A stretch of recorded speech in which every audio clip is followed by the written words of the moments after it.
What up, snitches? I'm the Animaniac, and we head off to Paris today for today's installment in my Disney movie marathon, The Aristocats.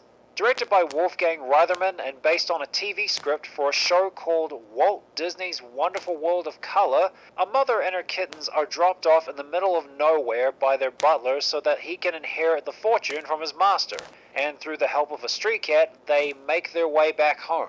In 1961, Walt told Harry Title and Tom McGowan to find some animal stories to use for an episode of the aforementioned TV show, The Wonderful World of Color. By the following year, McGowan had found a kid's book about a mother cat and her kittens in New York. Title decided to change the setting to Paris because his reason was to give the story its own identity in the same way London had been tied to 101 Dalmatians. Or somebody really wanted the story to be set in France.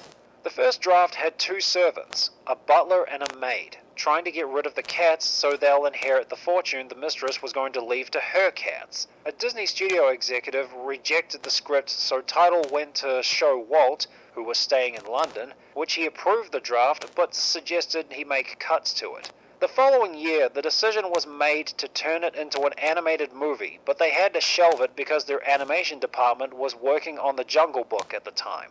Production picked back up in 1966 when Ken Anderson and director Wolfgang Reitherman did one more draft of the story, removing the maid, leaving the butler to be the main villain, and changing the story from Duchess looking for a suitable owner to look after her kittens, to her and the kittens making their way back home.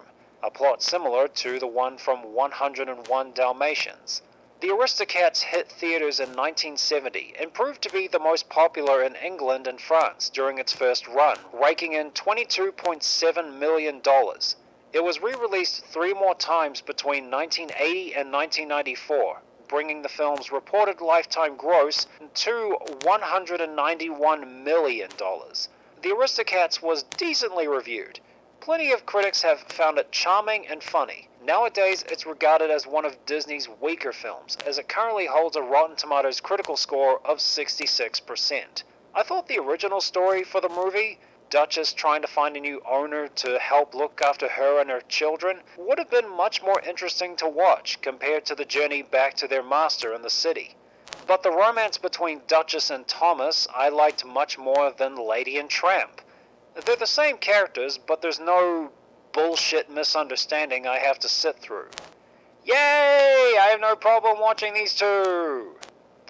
Edgar, the butler, he's a very boring villain. Seeing him reminds me of Garfield, A Tale of Two Kitties. In that movie, Billy Connolly's character tries to get rid of the cat who was being left his owner's inheritance. He gets replaced by Garfield and tries to get rid of him before the lawyers find out the old cat is still alive.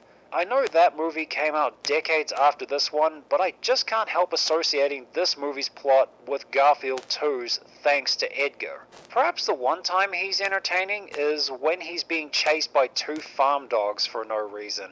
So yeah, Edgar is a pretty boring villain.